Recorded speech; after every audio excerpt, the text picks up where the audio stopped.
Quero dizer às pessoas que se por um segundo passou pelas cabeças de vocês que a capital vai nos tratar com justiça se houver um cessar-fogo, vocês estão se iludindo, porque vocês sabem quem eles são e o que fazem. Isso aqui é o que eles fazem, e temos de reagir. O presidente Snow diz que está nos enviando uma mensagem? Bom, tem uma para ele. Você pode nos torturar e nos bombardear, e queimar nossos distritos até que eles irem cinzas. Mas está vendo isso aqui? Está pegando fogo. Se nós queimarmos, você queimará conosco.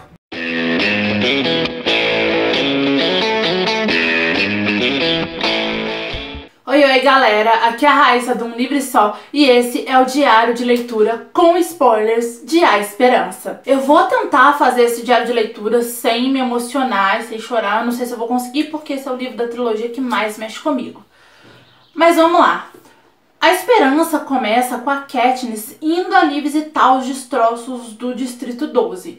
No final de Em Chamas, a gente já consegue ver o tanto que a Katniss está despedaçada. Mas nesse livro aqui, isso fica ainda mais evidente e maior, assim. A menina nesse livro, ela vai comer o pão que o diabo amassou e cuspiu em cima. É muito difícil ler as coisas que acontecem com ela aqui. Os líderes da rebelião contra a capital querem que a Katniss assuma o papel aí de tordo, de cara da revolução. Mas, contrariando todas as expectativas, a Katniss não tem muita certeza, pelo menos no início do livro, se ela quer de fato esse papel, se ela quer desempenhar algo nessa revolução. Nesse livro aqui, a gente consegue ver o quanto que os Jogos Vorazes, eles despedaçam mesmo, eu acho que essa é a palavra, os tributos, né, os vitoriosos. A Katniss é uma boa representação disso, né?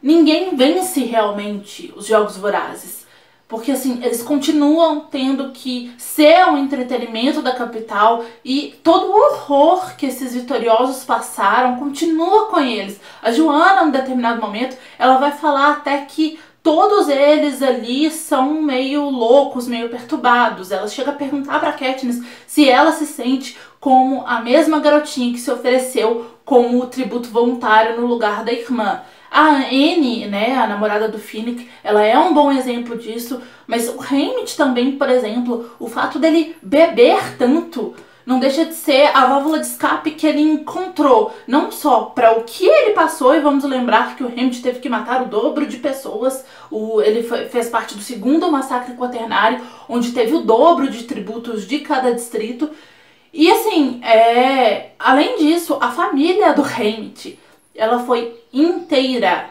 morta. Nesse livro aqui a gente descobre, né? No primeiro livro a gente vê como que ele... No segundo livro, desculpa, a gente vê como que ele venceu os jogos dele, né? Que ele acabou ali usando um campo de força da arena como arma, e isso não estava nos planos da capital que ele fizesse isso. Então, para a capital, isso foi um desafio. O que a capital fez? Matou todos os parentes do Haymitch e deixou ele vivo, não matou ele também, para que o sofrimento dele, o que aconteceu com ele, servisse de exemplo para futuros outros tributos. Além de ser, né, totalmente cruel, né, ser uma violência em si, não deixa de ser uma violência psicológica também, porque eles fazem isso e deixam a pessoa viva pensando no trauma que ela vai sofrer e como esse trauma pode servir de exemplo para outras pessoas que pensem em desafiar a capital. A Katniss acaba aceitando o seu tordo, só que a partir daí a gente vai começar a ver como que talvez os métodos da Colleen não sejam tão diferentes assim dos métodos do Snow. Não é como se o Snow fosse o único vilão, sabe? A Colleen não é um anjo de castidade, assim.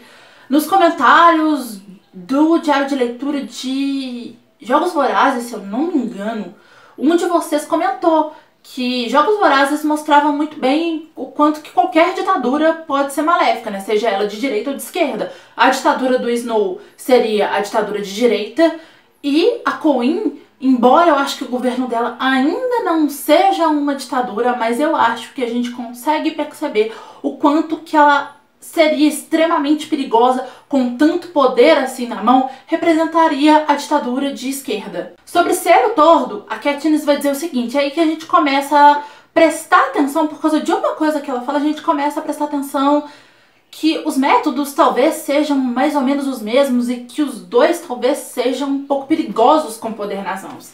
Ela diz o seguinte: o que eles querem é que eu assuma verdadeiramente o papel que designaram para mim, o símbolo da revolução, o tordo. Não é suficiente o que fiz no passado, desafiando a capital nos jogos, fornecendo um ponto de reorganização. Devo agora tornar-me a líder real, o rosto, a voz, o corpo da revolução. A pessoa com quem os distritos, a maioria dos quais agora estão abertamente em guerra com a capital, podem contar para incendiar a trilha em direção à vitória. Não vou ter de fazer isso sozinha, presta atenção aqui. Eles têm toda uma equipe para me auxiliar, para me vestir, para escrever meus discursos, orquestrar minhas aparições. Aí ela fala a seguinte observação: como se isso não soasse horrivelmente familiar. E tudo o que tenho que fazer é desempenhar o meu papel. Eles preparam toda uma encenação em que a Katniss, como tordo, vai ter que atuar mesmo para as câmeras para motivar a população, para inflamar os rebeldes para que eles se unam. Enfim, parece muito com o que a capital fazia com os tributos vencedores e com os próprios tributos mesmo, que ainda não tinham vencido, para manipular e direcionar a população para determinado lado. Além disso, em outros momentos, o regime da Coin se parece muito com a ditadura da capital. Por exemplo, a tortura da equipe de preparação da Katniss por causa de um pão. O fato da Coin deixar o pau quebrando nos distritos e na capital e só aparecer no final, quando a guerra já estava ganha, simplesmente para ali pegar, tomar o poder e ficar ali na mansão do Snow. E a bomba, né, gente? A bomba final, que eu não sei vocês, mas eu acho que era uma bomba do Distrito 13, sim. A conversa que a Katniss tem, né, a última conversa que a Katniss tem com o Snow, pra mim ela faz total sentido. Pra mim ali ele já estava derrotado. Ele não tinha por que mentir pra ela, ele não tinha por que inventar aquilo, ele já estava derrotado. E assim, por que eu acho que faz todo sentido? Ele menciona pra ela que ele mata por motivos muito específicos. E faz todo sentido. Os Jogos Vorazes, as perseguições políticas que o Finnick vai citar em um momento mais pra frente na história, até as ameaças que ele faz, por exemplo, a Katniss, elas têm um motivo bem direcionado. Então, eu acho que ele não teria por que fazer isso. Ele fala que se ele tivesse um aerodeslizador à disposição dele, ele teria fugido. E, sinceramente, faz todo sentido do mundo. Ele teria realmente fugido. Quando eles vão andando pela capital e vão estourando os casulos, aqueles casulos eles aumentam mais em volta da mansão dele. Então, ele parece ser aquele tipo de pessoa que faz de tudo para se proteger. Então, se ele tivesse um avião à disposição dele, ele teria vazado, ele não teria usado para poder fazer mortes que, agora que ele estava derrotado, não iam trazer nada para ele. É muito mais a personalidade dele, ele ficar quieto, esperando, sei lá, às vezes ficar escondido em segredos, tentando ganhar força para depois voltar, do que tacar bomba em crianças, sabe? Embora ele mate crianças, os Jogos Vorazes tinham um motivo de existir. E o que ele fala lá a respeito da bomba do Distrito 13, eu realmente achei que tinha mais sentido. Então eu acho que a bomba era do Distrito 13, embora no final o Gale fala pra ela que não tem como saber, eu acho que a bomba era do Distrito 13. Me conta aqui embaixo nos comentários o que vocês acham. O Snow mentiu e a bomba era dele? Ou a bomba era sim do Distrito 13 e foi aquela bomba que o Gale e o Beat criaram? Vamos agora dar uma olhada em algumas passagens do livro que eu acho que a gente consegue ver muito bem que talvez os métodos do Snow e da Coin sejam os mesmos, embora a ditadura do Snow é sim mais sanguinária, né? Ele deixa os distritos passando fome e usa os Jogos Vorazes como um entretenimento para a capital, enquanto ele, o pessoal da capital, estão enchendo o bucho de comida. Já a Coin, né, o Distrito 13, né? Eu não sei exatamente se a Coin já era presidenta do Distrito 13 quando isso aconteceu, mas eles criaram todo o sistema de divisão igualitária de comida para justamente que as pessoas não passassem fome. Só que é que tá, as coisas que ela faz ao longo do livro me fizeram questionar e eu acho que esse é o maior questionamento que esse livro deixou pra mim. Caso a Coin tivesse conseguido governar Panem, ao longo do tempo, ela não se tornaria uma governante tão sanguinária quanto o Snow? Essa é uma resposta que a gente nunca vai ter, vocês já pararam pra pensar nisso? Eu não sei, eu acho que ela dá pequenos indícios de que, sei lá, se eles fizessem uma democracia, por exemplo, e ela tivesse que depois deixar o poder pra dar pra outra pessoa, eu acho que ela não ia querer, eu não sei, eu vejo ela um pouco assim, eu acho os dois parecidos em alguns aspectos, e no que ela é parecida com a Snow são aspectos bem preocupantes, na minha opinião. O que vocês acham? Ela teria virado uma ditadora sanguinária igual o Snow ou não? Vocês acham que ela ia democracia, tudo de boa? Comentem aqui embaixo. A primeira passagem que eu tenho pra destacar é quando o Finnick começa a jogar os podres do Snow tudo no ventilador. Tá entre as páginas 186 e 188. Vamos lá, eu vou ler alguns trechinhos. O presidente Snow costumava me vender, ou seja, vender meu corpo.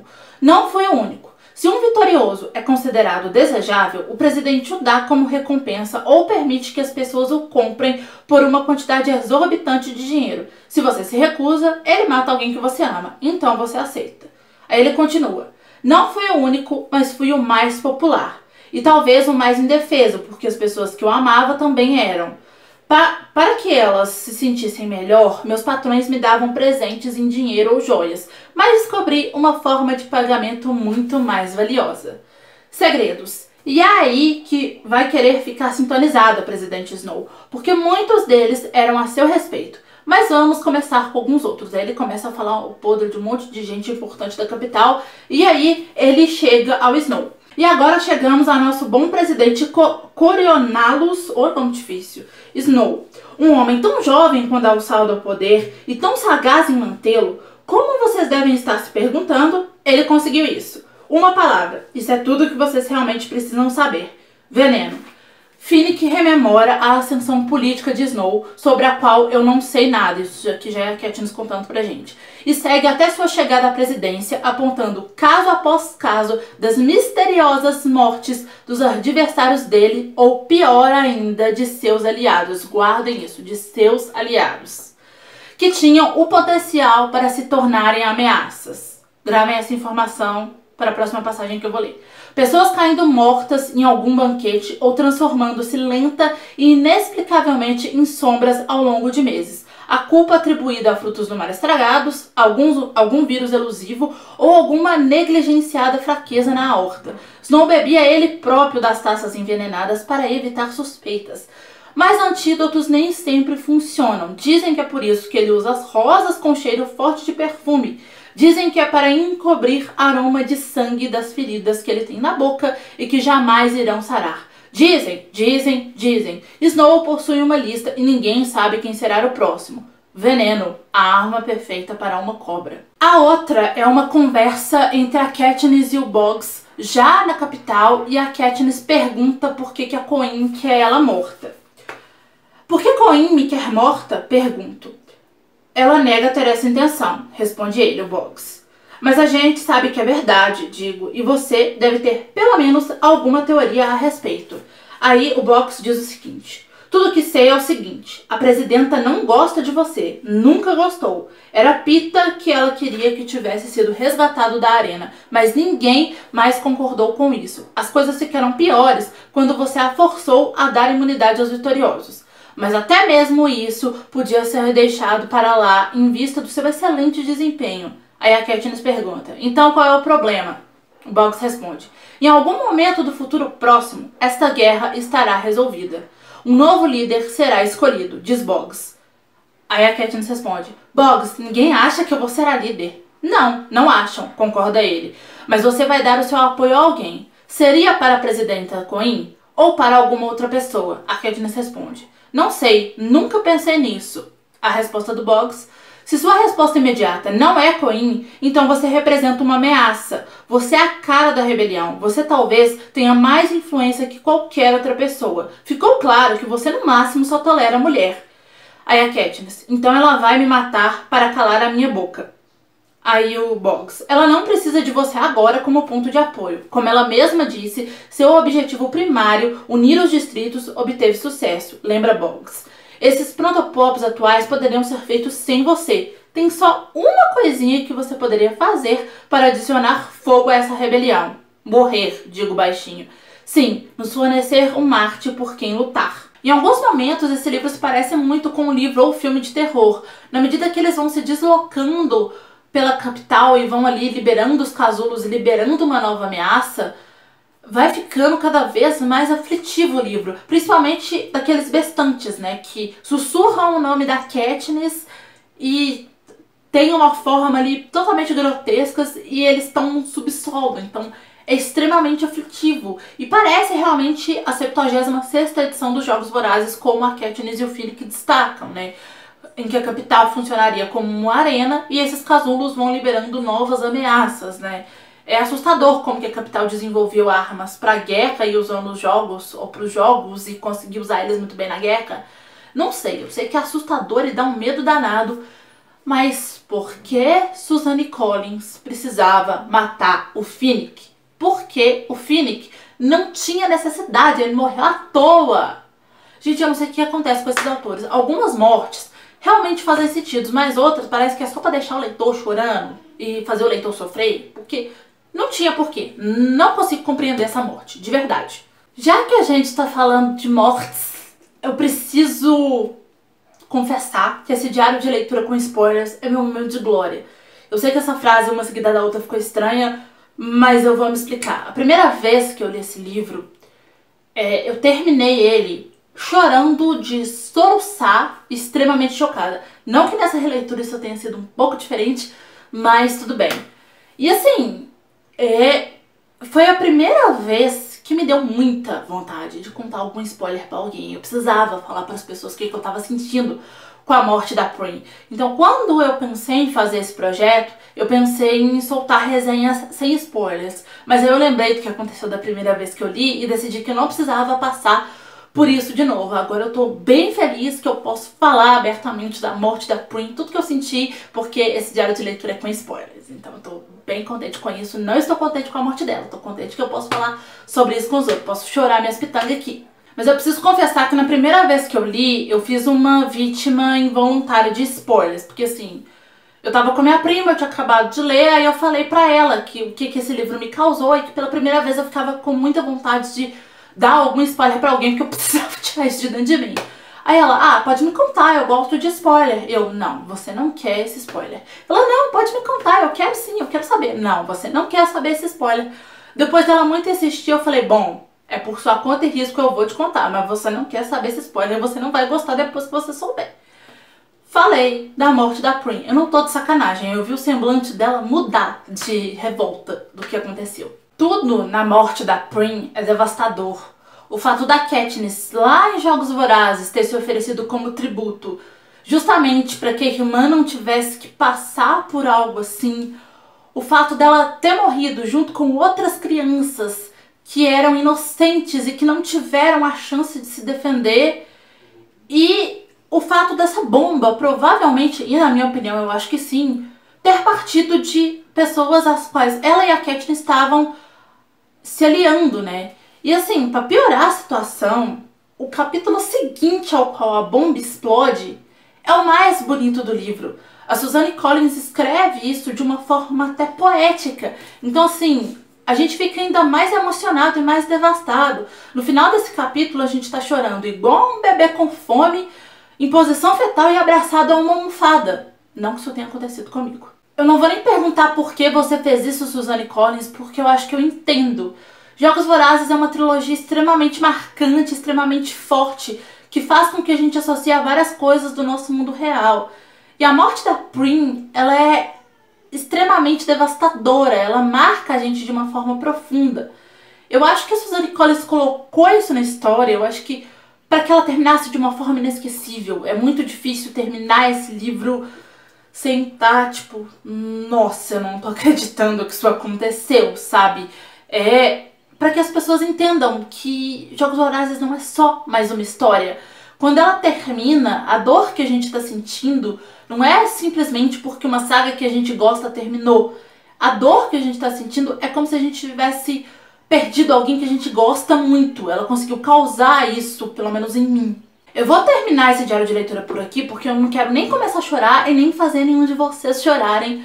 Mas eu vou terminar lendo uma frase do Plutarque, que eu acho que é muito importante pra gente refletir, e ela tem tudo a ver com certas coisas aí que estão em pauta nos nossos dias atuais. Vamos lá, ele diz o seguinte: mas o pensamento em prol do coletivo normalmente possui vida curta. Somos seres volúveis e idiotas com uma péssima capacidade para lembrar das coisas e com uma enorme volúpia pela autodestruição. Bom, pessoal, é isso. Espero muito que vocês tenham gostado desse diário de leitura. Lembrando que, como esse vídeo foi com spoilers, tá liberado spoilers não só desse, mas dos outros 2 livros aqui nos comentários, tá? Então pode falar aí o que você achou desse livro, da trilogia inteira. Abre mesmo aí o seu coraçãozinho. Se você gostou desse vídeo, clica muito em gostei aqui embaixo para me ajudar na divulgação. Se inscreve no canal se não for inscrito e compartilha esse vídeo para os seus amigos.